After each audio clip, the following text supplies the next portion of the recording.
Assalamualaikum,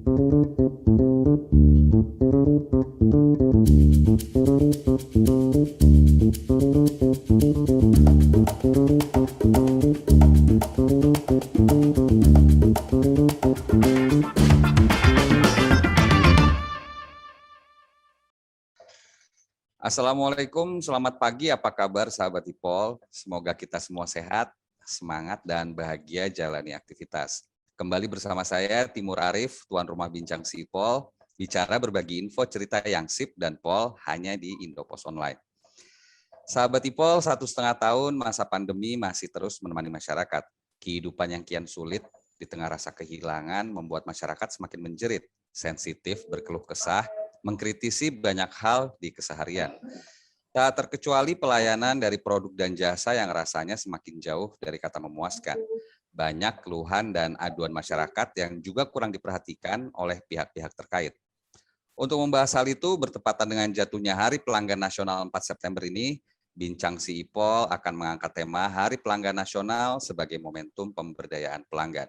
Bagaimana sebenarnya hak dan kewajiban pelanggan diatur, bagaimana pula korelasi pemberdayaan pelanggan dengan kemajuan pembangunan. Untuk membincangkan tema seru ini telah hadir bersama kita narasumber dari Yayasan Lembaga Konsumen Indonesia, yakni Ketua Pengurus Harian YLKI, Bapak Tulus Abadi. Apa kabar Bung Tulus? Sehat ya? Ya, alhamdulillah kabar baik Mas Arif, Timur Arif, Komandan si IPOL, bersama Bung Wahyu dan kawan-kawan. Terima kasih untuk diskusi dan undangan di hari ini, luar biasa. Kalau pandemi gini biasanya aduan masyarakat melandai atau malah meningkat nih, Bung Tulus? Ya, kalau secara jumlah mengalami peningkatan, jadi tahun 2020 kemarin hampir 4.000 pengaduan yang masuk ke YLKI, dan salah satu pengaduan seiring dengan sinyal pandemi adalah waktu itu masalah produk kesehatan, baik itu menyangkut masker ya, di awal-awal pandemi kan kita mengalami kelangkaan masker, obat-obatan, vitamin, ya, termasuk yang sekarang ini. Dan kemudian juga di awal pandemi pengaduan terkait dengan jasa finansial juga marak, ya, karena waktu itu kebijakan pemerintah, ya, antara Presiden dengan OJK waktu itu ada relaksasi kepada konsumen jasa finansial, misalnya soal leasing. Ya, yang ditangkap konsumen secara keseluruhan waktu itu adalah bahwa seluruh konsumen leasing atau jasa keuangan mengalami relaksasi atau diberikan relaksasi. Ternyata setelah dikonfirmasi di lapangan itu tidak seperti itu, tapi ada syarat-syarat tertentu yang bisa direlaksasi. Begitu. Jadi konsumen banyak kecewa gitu. Baik Pak Tulus, sebelum kita bahas satu persatu, kita kuliti sebetulnya macam aduan apa seperti masyarakat yang banyak diadukan di YLKI. Kita ikuti dulu sahabat IPOL insert video berikut ini. Tapi menunya itu emang cuma ada satu yang dicatat. Jadi ketika pramugarinya datang ke bangku kita baru dikasih lihat menu yang dicatat itu. Karena kita lagi dalam proses percetakan, jadi saya ada menuliskan.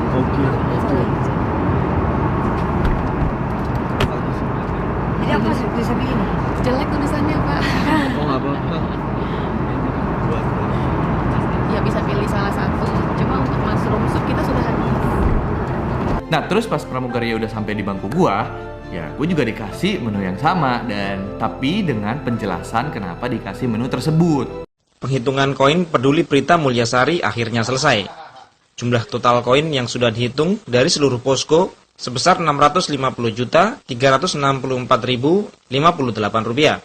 Penghitungan selesai pada Jumat 17 Desember 2009 pukul 20.45 waktu Indonesia bagian Barat di posko utama di Jalan Langsat 1 nomor 3A Kebayoran Baru, Jakarta Selatan.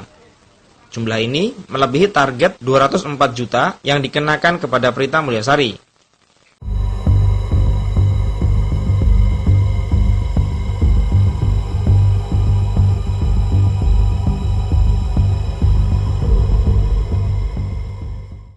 Demikian sahabat IPOL, video viral tentang kasus pengaduan, sebetulnya masih banyak lagi kasus-kasus aduan di masyarakat. Dari Bung Tulus sendiri melihat video-video kasus tadi seperti apa nih secara singkat?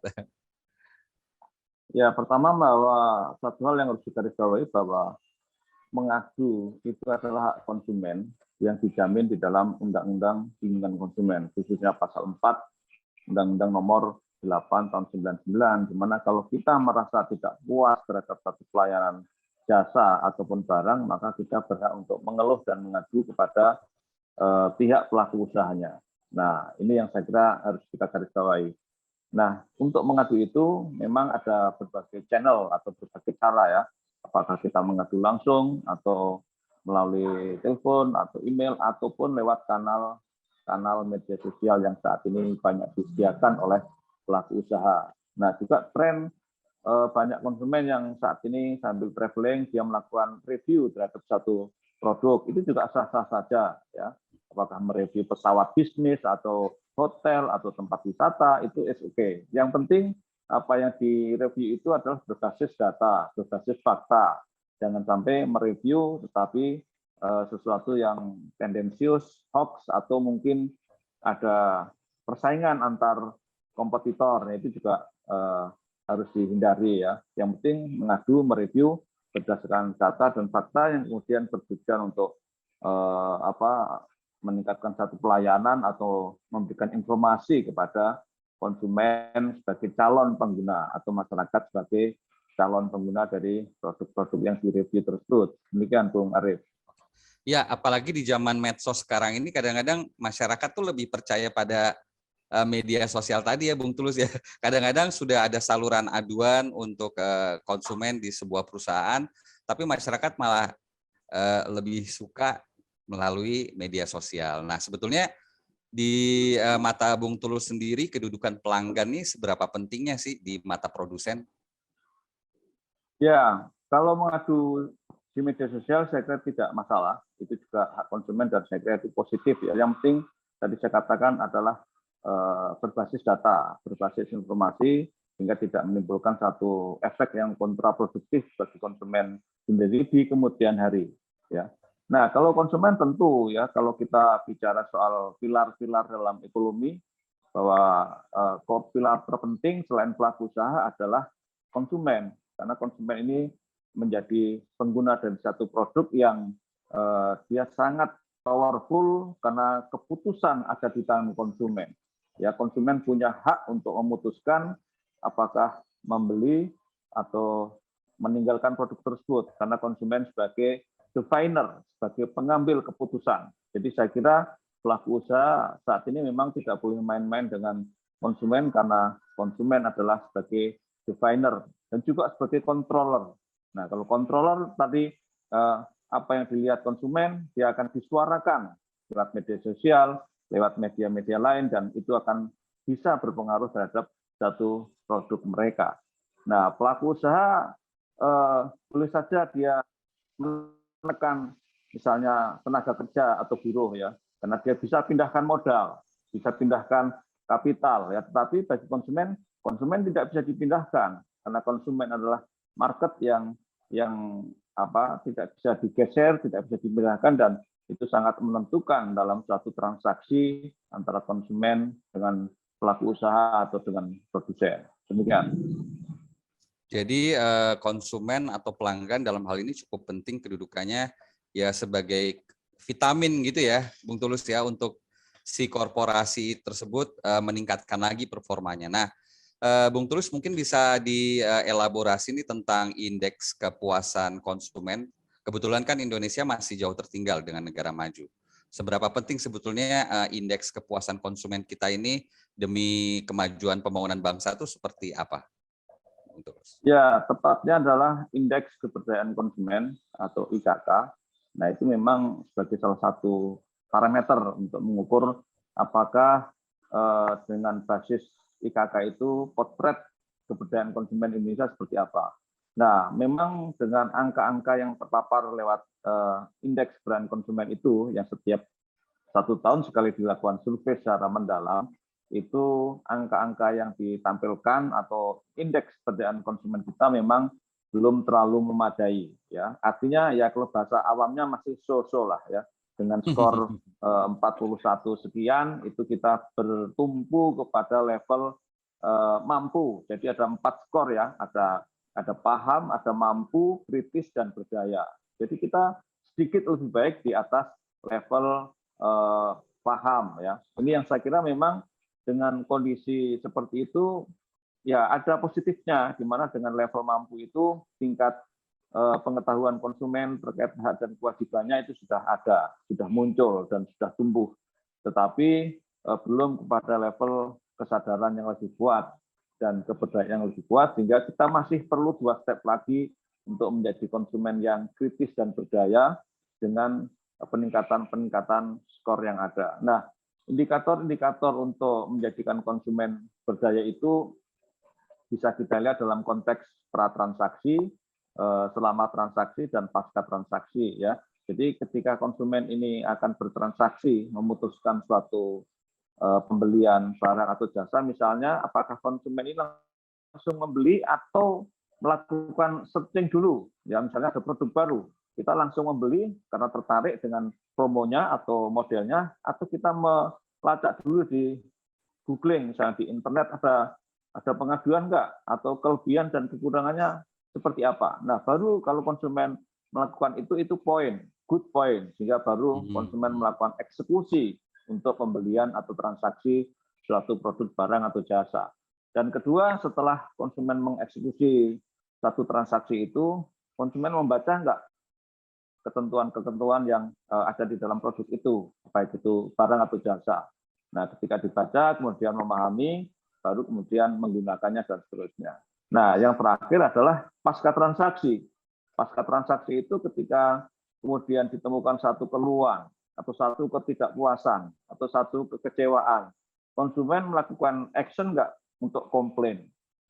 Ya, kalau dia diam saja berarti ini nilainya rendah, skornya rendah. Tapi kalau kemudian konsumen melakukan komplain terhadap barang yang dia gunakan atau jasa yang digunakan karena tidak puas, itulah di mana ada keberdayaan yang tinggi bagi konsumen dengan komplain habit yang baik. Karena komplain habit itu merupakan satu indikator yang paling kuat di dalam menentukan indeks keberdayaan konsumen. Nah, itulah yang saya kira kita dorong, bahwa komplain habit itu bukan satu yang buruk, bukan satu yang jelek, dan pelaku usaha tidak perlu takut. Karena tadi bahwa komplain merupakan vitamin, merupakan konsultasi gratis bagi pelaku usaha, merupakan feedback ya. Di negara maju komplainnya jauh lebih tinggi. Cuma komplainnya mungkin berbeda-beda karakter antara negara berkembang seperti Indonesia dengan negara-negara Skandinavia seperti di Eropa, Amerika, karakter komplainnya berbeda-beda. Begitu kira-kira. Komplain habit, dan itu tidak boleh tipis kuping bagi pelaku usaha ya, Bung Tulus ya. Karena saya kira begitu. Kalau untuk komplain habit dan tadi tingkatan dari paham, mampu, kritis, dan berdaya, sebetulnya urgensi untuk kemajuan sebuah negara itu seperti apa sih, Bung?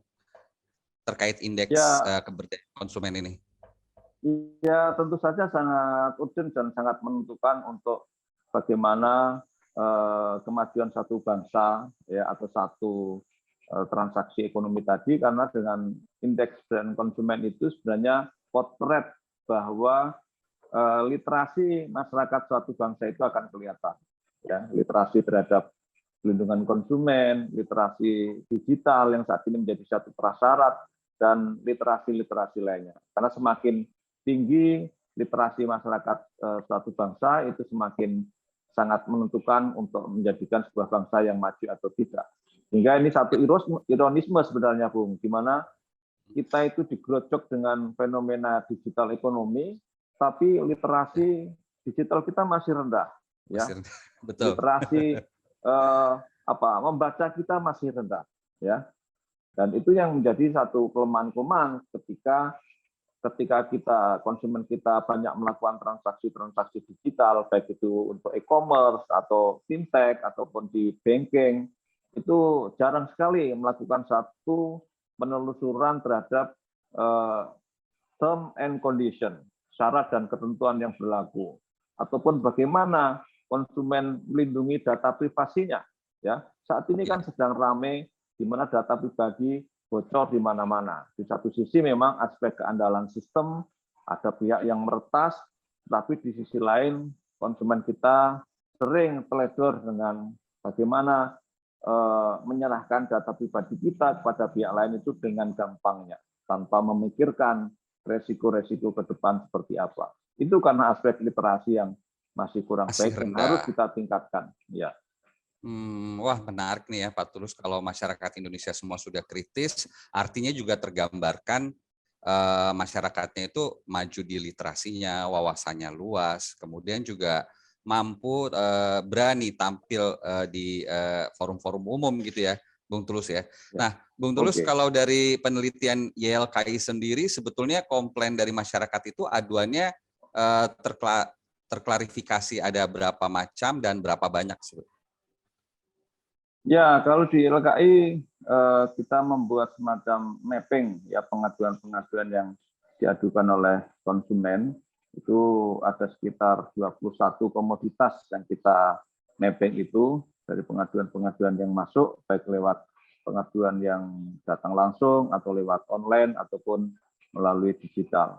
Nah, dari 21 komoditas itu memang kemudian kita mapping lagi menjadi lebih sempit, yaitu 10 besar pengaduan, ya 10 besar pengaduan yang kita kelompokkan menjadi klaster-klaster tertentu. Nah, selama 5 sampai 7 tahun terakhir dominan pengaduan itu kelihatan, ya terutama yang sering dikeluhkan dari 5 sampai 7 tahun terakhir itu yang dominan adalah masalah jasa keuangan atau financial services, ya itu sangat dominan. Dia selalu menduduki ranking 3 besar atau bahkan kadang-kadang ranking pertama ya dari pengaduan jasa finansial itu, mulai masalah perbankan, masalah leasing, masalah asuransi yang kemarin heboh ya, sampai sebuah perusahaan asuransi besar BUMN tertua nyaris kolaps karena pengaduan-pengaduan itu. Juga Betul. pengaduan terakhir yang sangat menonjol adalah masalah pinjaman online atau fintech. Nah, ini efek dari digital ekonomi. Salah satunya adalah financial teknologi yang kemudian produknya adalah berupa pinjaman online. Cuma di situ ada penumpang gelap masalah pinjol ini, yaitu pinjol ilegal, ya. Yang legal dengan ilegal jauh lebih banyak yang ilegal. Inilah kemudian dominan pengaduan yang akhir-akhir ini 2 tahun terakhir menjerat konsumen dan masyarakat Indonesia. Oke. Apalagi banyak nih khusus untuk pinjol ini ya, Pak Tulus, data pribadi kita disebar gitu ya, ketika kita telat membayar, banyak komplain dari masyarakat yang kenapa data pribadi saya bisa tersebar, dan akhirnya teman-teman sekitarnya pun tahu gitu ya kalau dia ada kasus di pinjol itu. Itu karena konsumen ketika melakukan deal-deal dengan pinjol tadi, terutama pinjol ilegal ya, itu tidak sadar bahwa ada perjanjian di situ ya, bahwa ketika konsumen mengklik perjanjian dari pinjaman online ilegal itu, sebenarnya ada pertanyaan, apakah boleh mengambil video, apakah boleh mengambil foto, apakah boleh mengambil data di phonebook dan seterusnya. Kalau konsumen kemudian itu menyatakan boleh, bolehnya mungkin karena tidak tahu, ya sudah, itu maka wassalam ya, data-data pribadi kita yang ada di handphone kita itu menjadi jaminan kepada pinjol ilegal itu untuk kemudian nanti menekan kita kalau kita melakukan satu pelanggaran terhadap perjanjiannya, misalnya nunggak atau terlambat membayar dan segala macam. Saya pernah menerima pengaduan dari konsumen, seorang perempuan yang waktu itu nangis-nangis gitu ya, karena apa? Karena foto pribadinya yang berbaju seksi diancam akan disebarkan kalau dia tidak mengembalikan utangnya dalam waktu yang ditentukan itu. Nah, ini sampai ke sana, dan yang menjadi problem adalah biasanya kalau utang piutang itu kan kita ada jaminan, ya. Apalagi di bank, kalau tanpa jaminan pasti kita nggak bisa.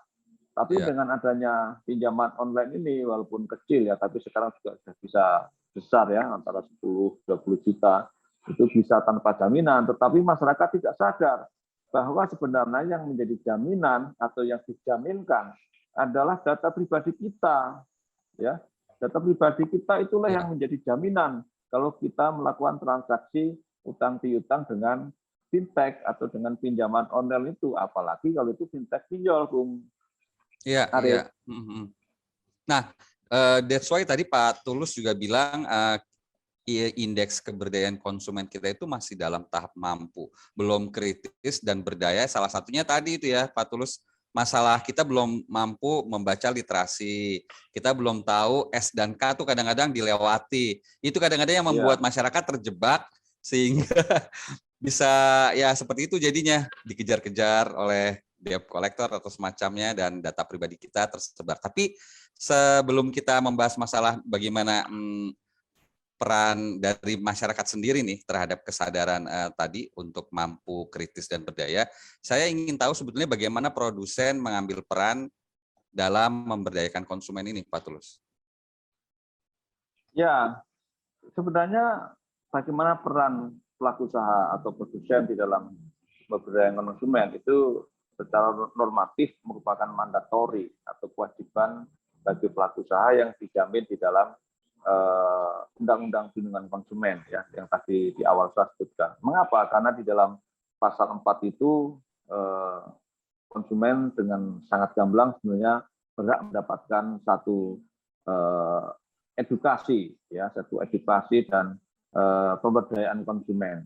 Itu dengan eksplisit disebutkan, dan yang wajib melakukan edukasi dan pemberdayaan itu ya siapa lagi kalau bukan pelaku usaha, ataupun juga bisa saja menjadi peran regulator atau pemerintah ya, sehingga konsumen mengerti ya, karena salah satu hak yang harus diperkuat dalam konsumen ketika bertransaksi itu adalah hak atas informasi yang jelas, jernih, dan jujur. Jadi kita harus tahu betul apa yang kita gunakan itu seperti apa, kelebihan, kekurangannya, ataupun syarat dan ketentuan yang berlaku tersebut, sehingga konsumen ketika bertransaksi dengan satu produk barang atau jasa tidak blank apa sebenarnya yang dia gunakan. Kalau blank, kemudian nanti dia salah di dalam menggunakan, itu yang kadang-kadang konsumen menjadi tidak cukup optimal dalam menuntut ganti rugi, karena kita belum membaca syarat dan ketentuan yang berlaku itu.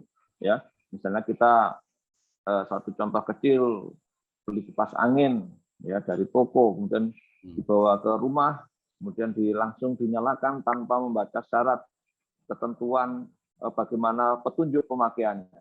Nah, kalau kemudian kipas angin itu mengalami kerusakan, konslet atau terbakar karena kesalahan kita, maka kita agak sulit melakukan klaim ganti rugi karena ada faktor kesalahan konsumen yang tidak diikuti sebagaimana di dalam petunjuk dan pemakaian yang tertera dalam kemasannya. Oke. Soalnya kadang kita melihat korporasi memandang edukasi kepada pelanggan seperti ini seperti kayak beban perusahaan gitu ya, Bung Tulus ya. Padahal mindset itu harus diubah begitu ya, Bung Tulus ya. Ya, memang beban dalam arti ekonomi mungkin dia ya, karena harus mengeluarkan berbagai biaya misalnya, tetapi pelaku usaha juga harus melihat saya ini sebagai investasi ya. Kalau pelaku usahanya itu berpikir sempit ya, berpikir untung rugi, maka itu menjadi sebuah sikap yang keliru sebenarnya. Karena dengan memberdayakan konsumen dengan edukasi dan segala macam, itu efeknya adalah efek jangka panjang, di mana konsumen itu akan menjadi konsumen yang loyal ya, konsumen yang loyal terhadap mereknya. Nah, ini sebenarnya loyalitas itu satu harga yang sangat mahal. Kalau dia sudah loyal, konsumen akan terus menggunakan produk itu. Inilah yang sebenarnya menjadi investasi bagi pelaku usaha ketika dia terus melakukan edukasi, melakukan pendampingan ya pada konsumen. Nah, ini harus dibedakan antara edukasi dan promosi ya. Kadang-kadang promosi dianggap sebagai edukasi, itu tidak bisa begitu ya. Ada dua hal yang berbeda ya antara promosi dengan edukasi. Dua hal yang berbeda, dan ini seharusnya dipandang sebagai bentuk sebuah kemajuan si pelaku usaha agar bidang usahanya lebih maju lagi gitu ya, Bung Tulus ya. Iya. Tadi kita sudah bicara tentang dari sisi pelaku usaha korporasi dan dari sisi masyarakat nih. Kalau untuk pemerintah sendiri, menurut Bung Tulus apa yang seharusnya dilakukan oleh pemerintah atau DPR terkait konsumen ini, Bung? Ya, kalau pemerintah dan DPR secara normatif kan, walaupun ini sudah harus di-upgrade lagi, itu sudah ada undang-undang perlindungan konsumen ataupun undang-undang yang sektoral yang lainnya seperti undang-undang ketenagalistrikan, undang-undang tentang perbankan, undang-undang telekomunikasi, dan semuanya itu memang berdimensi terhadap perlindungan konsumen juga ya secara sektoral. Tetapi yang harus kita dorong adalah agar pemerintah juga membuat kebijakan-kebijakan yang pro terhadap konsumen. Jangan sampai regulasinya sudah baik, tapi kebijakannya tidak mendukung terhadap atmosfer perlindungan konsumen di Indonesia, ya. Jika misalnya di dalam mengesahkan suatu pentarifan, ya, baik itu tarif misalnya jalan tol atau tarif listrik atau harga BBM dan segala macam. Misalnya ketika kita bicara tarif tol, kenapa setiap 2 tahun sekali dilegalkan kenaikan tanpa adanya syarat yang lebih ketat, ya? Kenapa syaratnya hanya inflasi dan inflasi saja, ya? Itu kan tidak fair. Nah, ini yang saya kira kebijakan-kebijakan itu harus kita monitor, harus kita kontrol agar pemerintah betul-betul lebih berpihak secara seimbang, baik antara hak pelaku usaha dan juga hak konsumen. Karena tanpa tarif yang fair, tanpa harga yang fair, pelaku usaha juga tidak bisa menjalankan usahanya dengan optimal. Jadi bagaimana peran pemerintahnya DPR tuh menyeimbangkan antara kepentingan pelaku usaha dan tentunya masyarakat gitu ya, Bung ya. Kalau untuk peran yayasan lembaga seperti YLKI atau LSM-LSM lain itu seperti apa, Bung? Ya peran-peran kita baik secara sosiologis dan normatif ya, itu salah satunya adalah tadi melakukan pendampingan pada konsumen yang YLKI lakukan sejak 48 tahun silam sampai sekarang itu seperti itu. Ya. Kemudian peran-peran mengontrol agar ada kebijakan yang fair kepada konsumen, agar tidak berpihak belah sebelah, ataupun juga mendorong adanya satu regulasi-regulasi yang ada ya, seperti tadi kita sebutkan soal undang-undang perlindungan konsumen, itu adalah undang-undang yang sejak tahun 80-an YLKI menyuarakan hal itu agar kita punya undang-undang perlindungan konsumen. Waktu itu belum ada pihak lain yang menyuarakan, termasuk pemerintah itu sendiri, termasuk akademisi, universitas, belum bicara soal undang-undang perlindungan konsumen. Tapi YLKI tahun 85-an sudah terus-menerus mendesak agar kita punya undang-undang perlindungan konsumen, dan alhamdulillah pada tahun 99 itu kita punya dengan segala plus minusnya ya. Dan oleh karena itu ini yang kita juga lagi terus mendorong agar undang-undang perlindungan konsumen diamandemen ya, karena sudah ketinggalan ya, sudah 21 tahun yang lalu sudah tidak bisa mengatur berbagai isu yang baru soal ekonomi digital, soal e-commerce dan lain-lainnya, itu tidak bisa. Jadi pemerintah ini harus mempercepat amandemen Undang-Undang Nomor 8 Tahun 99, jangan bicara hanya amandemen konstitusi. Nah ini jadi tidak konkret apa yang dilakukan. Oke. Kalau dari Bung Trus sendiri melihat aduan masyarakat itu apakah sepantasnya masuk ke level pengadilan atau cukup dengan mediasi aja sih, Bung? Ya, idealnya memang cukup dengan mediasi atau diselesaikan secara perdata ya. Jangan sampai kita ke pengadilan, karena kalau ke pengadilan itu bebannya berat, belum tentu menang, dan seperti kata pepatah bahasa Jawa, kita nyari kambing kehilangan sapi ya.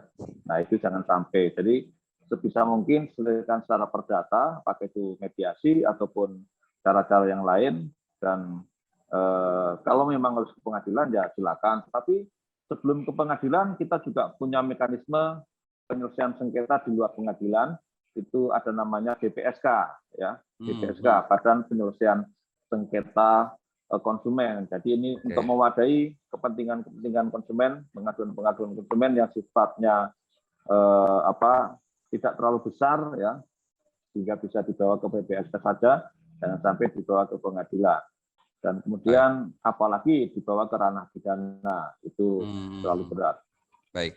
Dan selama ini pun YLKI terus mendampingi para konsumen agar terpenuhi hak-haknya, gitu ya Pak Tulus ya. Pak Tulus, terakhir imbauan dari YLKI sendiri untuk pelanggan agar bisa tadi kritis dan berdaya itu seperti apa nih? Ya, secara normatif tadi ya, kalau kita ingin melakukan suatu transaksi baik konvensional ataupun digital, itu maka harus melakukan satu upaya-upaya seperti kata pepatah, menjadi konsumen yang kritis, ya. Dalam arti membaca syarat dan ketentuan, untung ruginya apa, cara menggunakannya seperti apa, dan segala macam. Dan kalau dirugikan, jangan diam saja, tetapi harus melakukan komplain. Tetapi tadi saya katakan komplain harus berbasis data, fakta yang benar, jangan sampai menyebarkan hoax karena nanti akan menjadi masalah baru. Dan di era digital ini, Bung, yang penting adalah ini bagi konsumen sebenarnya jauh lebih beresiko. Perlu kecerdasan yang berlipat-lipat dibanding ketika kita bertransaksi secara konvensional. Nah, isu-isu di ekonomi digital ini yang terpenting adalah masalah perlindungan data pribadi bagi konsumen. Jadi kalau kita bertransaksi dengan apapun, kita harus tahu betul data pribadi itu yang kita berikan, apakah hanya sekedar alamat email, handphone, dan yang lainnya. Kita harus tahu itu data digunakan untuk siapa, apakah hanya saat transaksi saja, atau nanti untuk keperluan promosi, atau dikelola oleh siapa. Jadi di era digital ekonomi itu memerlukan tingkat kecerdasan yang lebih tinggi bagi konsumen sebelum memutuskan dalam satu transaksi dan menyerahkan data-data pribadi kita, karena nanti resikonya bisa panjang dan kemudian merugikan kita. Demikian. Baik. Apalagi kalau sekarang ini banyak KTP asal share, itu mungkin sahabat Ipol harus hati-hati ya Pak Tulus ya. Jangan sampai data pribadi kita dengan mudahnya tersebar gitu ya. Bung Tulus, KTP sebelum kita akhiri. KTP atau yang dengan era pandemi ini kan misalnya banyak yang men-share kartu vaksinasi. Nah, itu juga data pribadi ya. Jangan main-main dengan kartu vaksinasi yang kemudian diposting atau di-share, itu merupakan data pribadi milik kita karena di situ ada nomor NIK dan segala macam. Wah, itu penting ya. Betul Pak Tulus. Sebelum kita akhiri perbincangan kita yang hangat ini, Bung Tulus bisa kasih komentar nih, ada beberapa pertanyaan yang telah kita himpun dari media sosial Indopos Online. Cukup banyak, tapi saya akan pilih 2 pertanyaan saja dari @irma222. Saya mau tanya Pak Tulus, sejauh mana lembaga konsumen mengontrol produk-produk dari luar yang semakin banyak masuk ke Indonesia, serta apa pengaruhnya terhadap produsen atau pelaku usaha kita? Ya, pertama produk barang yang masuk ke kita, impor misalnya, itu secara hukum bukan hal yang bermasalah karena kita sudah melakukan satu kerjasama dan segala macam. Itu satu resiko di mana era perdagangan bebas, di mana antar satu negara saling menjual-belikan barang-barang yang ada. Yang penting barang yang masuk ke kita adalah barang yang memenuhi standar yang telah ditetapkan oleh pemerintah kita, apakah SNI ataupun sertifikasi dari Badan POM, ya. Dan oleh karena itu, kalau kemudian ada barang yang masuk dan segala macam, ya tentu YLKI selalu juga berkoordinasi dengan instansi-instansi terkait, ya, kementerian-kementerian teknis dan segala macam, ya, misalnya soal pangan, obat-obatan dengan Badan POM, dengan Kementerian Kesehatan, ataupun juga dengan BSN dan lembaga-lembaga lainnya yang terkait erat dengan masalah perlindungan konsumen dari hulu maupun hilir. Ya, karena kita bicara perlindungan konsumen tidak bisa dari hilir saja, tapi juga dari hulu. Ya, kalau hulunya masalah, pasti hilirnya bermasalah. Gitu. Baik. Ada pertanyaan kedua ini, Bung Tulus dari @cihoy. Prosedur aduan konsumen rantainya panjang dan ribet, belum tentu ditanggapin. Medsos kayaknya lebih ampuh. Ini kayaknya sekedar curhatan, tapi mungkin Bung Tulus bisa kasih tahu ke sahabat Ipol, sebetulnya sebagai konsumen tuh kita prosedurnya seperti apa sih? Apakah langsung jebret aja ke medsos atau mungkin perlu juga ada tahapan-tahapan seperti apa nih? Ya, medsos itu hanya satu cara, ya. Yang penting ketika menyampaikan pengaduan itu selalu yang menjadi standar di YLKI dan juga secara undang-undang adalah konfirmasi dulu kepada pelaku usahanya, ya. Bagi YLKI kalau ada pengaduan yang masuk, saya tanyakan dulu, Bapak sudah berkomunikasi dulu belum dengan misalnya PLN atau Telkom ataupun bank? Kalau belum, saya bilang ya komunikasi dulu. Coba konsultasikan masalah ini seperti apa, responnya dan tindak lanjutnya seperti apa. Baru nanti kalau kurang memuaskan, silakan ke YLKI atau ke lembaga lain, nanti kita bantu. Jadi ini juga satu upaya untuk memberdayakan konsumen. Nah, kalau kemudian ke medsos, ya ke medsos dengan cara yang ada ya, misalnya di semua public services, semua pelaku usaha sekarang punya kanal medsos. Dan itu juga menampung pengaduan. Kalau itu disampaikan ke kanal-kanal medsos yang mereka miliki, itu sangat sah, karena itu justru memang untuk menampung pengaduan. Yang kadang-kadang tidak tepat atau kurang tepat, misalnya ditaruh di Facebook kita atau di IG kita, tapi belum melalui proses konfirmasi kepada pelaku usaha. Dan itulah kadang-kadang konsumen dan juga pelaku usahanya juga kadang bersikap defensif. Konsumen digugat balik. Nah, jangan sampai kita digugat balik oleh pelaku usaha atau digugat karena kita teledor dalam menyampaikan pengaduan karena belum ada konfirmasi, belum ada komunikasi, tahu-tahu sudah menjadi isu di media sosial. Ingat, ketika kita posting di satu media sosial kita, itu bisa viral kemana-mana kan, bisa dilihat oleh jutaan orang, ribuan orang. Mungkin maksud kita ingin menyampaikan itu, tetapi ketika itu tidak dilengkapi dengan data-data yang akurat, data-data yang konkret, itu ya tidak benar juga. Jadi boleh di media sosial kan, kalau memang pertama sudah komunikasi dengan pihak pelaku usahanya, kedua sudah ada data-data yang konkret.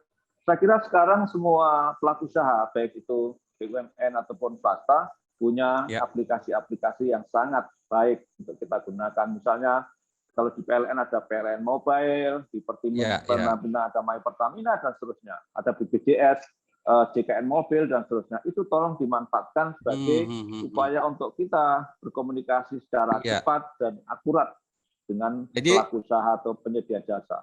Baik. Jadi ini membuat masyarakat juga semakin gampang ya, Bung ya. Nggak perlu lagi ribet, nggak perlu lagi punya rantai panjang. Sehingga juga ujung-ujungnya masyarakat bisa ke level yang lebih tinggi tadi ya, level berdaya tadi. Baik, Bung Tulus, ini perbincangan kita menarik, tapi waktu juga yang membatasi perbincangan kita. Terima kasih telah hadir di podcast IPOL kita. Baik, sahabat IPOL, sejak 2003 tanggal 4 September memang dicanangkan sebagai Hari Pelanggan Nasional, sebagai spirit bangsa memberdayakan dan melindungi konsumen. Posisi pelanggan adalah setara dengan produsen dan adalah tanggung jawab pelaku usaha memberdayakan pelanggannya dengan cara memberikan informasi yang benar, jelas, dan jujur. Dibutuhkan perubahan mindset bahwa pelanggan bukanlah musuh, tapi sebaliknya sebagai vitamin penambah semangat untuk masukan konstruktif demi kemajuan bangsa. Demikian sahabat IPOL, masih banyak yang ingin kita bincangkan, tapi waktu juga yang membatasi pertemuan kita. Jangan khawatir, si IPOL akan kembali hadir dengan tema serta narasumber lainnya yang tak kalah menarik. Jangan lupa subscribe, like, share, dan komen YouTube si IPOL, serta follow akun media sosial Indopos Online untuk update berita-berita terkini.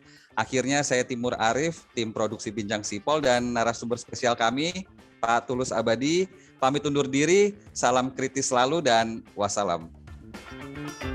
Terima kasih.